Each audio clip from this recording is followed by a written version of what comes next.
এরপর প্রশ্ন হলো, পৃথিবীতে মানুষের ক্ষতি করে এমন কিছু প্রাণী আছে যেমন সাপ, ইঁদুর, শিয়াল, আরো অনেক বিষাক্ত প্রাণী আছে, এগুলো কেন আল্লাহ তাআলা সৃষ্টি করেছেন? ভাইরা আমার, আল্লাহ কেন সৃষ্টি করেছেন এটা জানতে চাচ্ছেন আল্লাহর একটা সৃষ্টি। এটা জানতে চাইছে কে?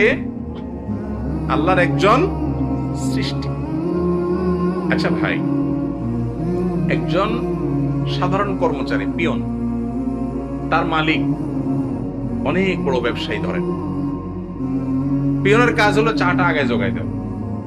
পিয়ন যদি বলে, স্যার অমুকের সাথে ব্যবসায়িক ডিলটা কেন করলেন, এর কি করতে হবে বলেন?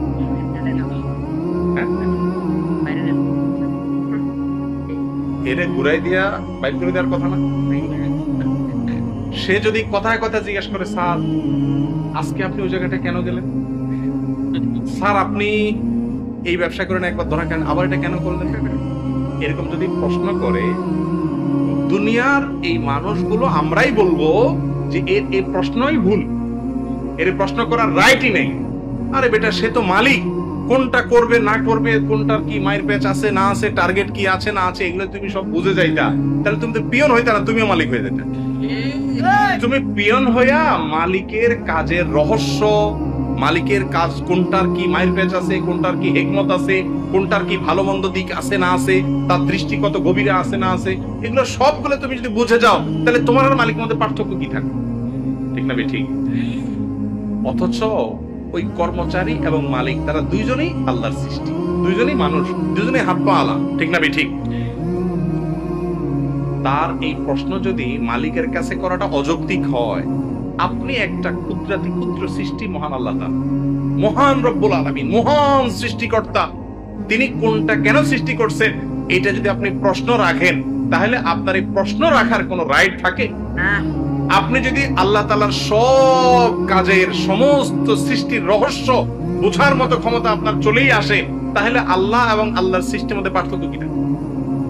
আল্লামা ইকবাল বলেছেন, जो समझ में आ गई वो फिर खुदा क्यों कर हुआ। মানে বুঝেন? এর মানে হলো, যাকে আপনি বুঝে ফেলেছেন, যার সমস্ত আদেশ নিষেধ সকল কাজের রহস্য আপনার মাথায় ধরে ফেলেছেন, রপ্ত করতে পেরেছেন, সে আবার আল্লাহ হলো কেমনে? বুঝেন নাই কথা? আরে ভাই,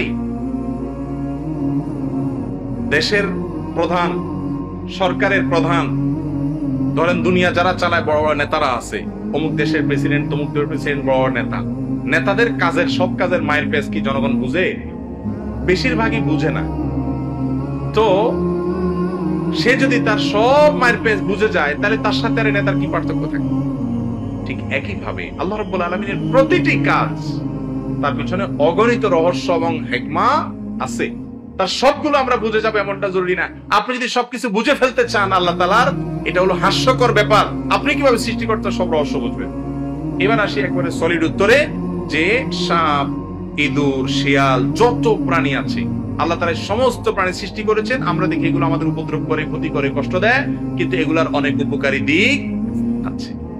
এই যে আমের মধ্যে পোকা, সবজির মধ্যে পোকা, আমরা সারা জীবন জেনে আসছি যে এই পোকার লাভ কি, কিন্তু এখন আমরা জানতেছি না এই পোকার কি আছে, উপকারিতা, সবজির মধ্যে তাদের অবস্থান, এটা উপকারী দিক আছে। এবং আজকাল বিজ্ঞান এমন অনেক জিনিসকে স্বীকার করতেছে যেগুলো আগে আমরা জানতাম না। ঠিক না ঠিক? অতএব আল্লাহ রাব্বুল আলামিন এগুলো যে সৃষ্টি করেছেন, এর প্রত্যেকটার উপকারী দিক আছে আমার বুঝে আসুক। অথবা আমি যদি আল্লাহর সৃষ্টি নিয়ে গবেষণা করতাম, আমরা তো গবেষণা করি না, ইসলামের গবেষণার সাইডটা তো এখন আমাদের মধ্য থেকে হারিয়ে গেছে। আল্লাহ বলেছেন, ইন্না ফি খালকিস সামাওয়াতি ওয়াল আরদ ওয়া ইখতিলাফি লাইলি ওয়ান নাহার লাআয়াতিল লিউলিল আলবাব। নিশ্চয়ই নবমণ্ডল ভূমণ্ডলের সৃষ্টি, দিন এবং রাতের পরিবর্তন, আল্লাহর সব সৃষ্টির মধ্যে বুদ্ধিমান যাদের মেধা আছে, জ্ঞানী যারা বিজ্ঞানী, তাদের জন্য এখানে জ্ঞানের ভান্ডার আছে, অনেক নিদর্শন আছে যে আল্লাহ কেন সৃষ্টি করেছেন, সবগুলোর রহস্য আছে। তারা যারা গবেষণা করে, তারা সেটা আবিষ্কার করার সুযোগ পায়। হয়তো কেউ আগে পায়, কেউ পরে পায়। এবং এগুলো গবেষণা করার পর একটা সময় কিন্তু ইমানদার বলতে বাধ্য হয়, স্বীকার করতে বাধ্য হয়, সুবহানাকা রব্বানা মা খালাকতা হাযা বাতিলা।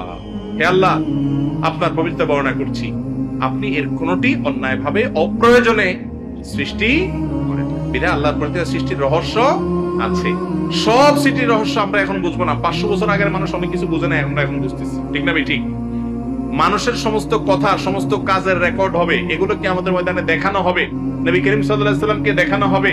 আলমে বারজাখের মধ্যে এরকম অনেক হাদিস আছে। আজ থেকে 1000 বছর, 500 বছর, 700 বছর আগের মানুষ এই হাদিসগুলোর অর্থ বুঝে না। কিভাবে আবার মানুষকে দেখানো হবে? কিভাবে আবার কাজ সংরক্ষণ হবে? কিভাবে আবার রেকর্ড দেখানো হবে? কিভাবে আবার আমল মাপা হবে? এখন জ্বরও মাপা হয় কি হয় না? পাল্লা উঠানো যায়, জ্বর পাল্লা উঠানো যায়, বাটখারা ইয়াতে কোনো ধামাতে ভরা যায়, কিন্তু মাপা যায় কি যায় না? আমল যে মাপা যাবে এটা 500 বছর আগের মানুষ বুঝে নাই। আজকের যুগে এসে এরকম অশরীরী জিনিসগুলো যে মাপা যায় সেটা বোঝা যাচ্ছে কি যাচ্ছে না? কিয়ামতের আগে অনেক কিছু বুঝে আসবে। ইমানদার সে আল্লাহ তাআলার সমস্ত কিছুর প্রতি ঈমান আনবে, এর নাম হলো ঈমান। আল্লাহ আমাদেরকে বোঝার তৌফিক দান করুন।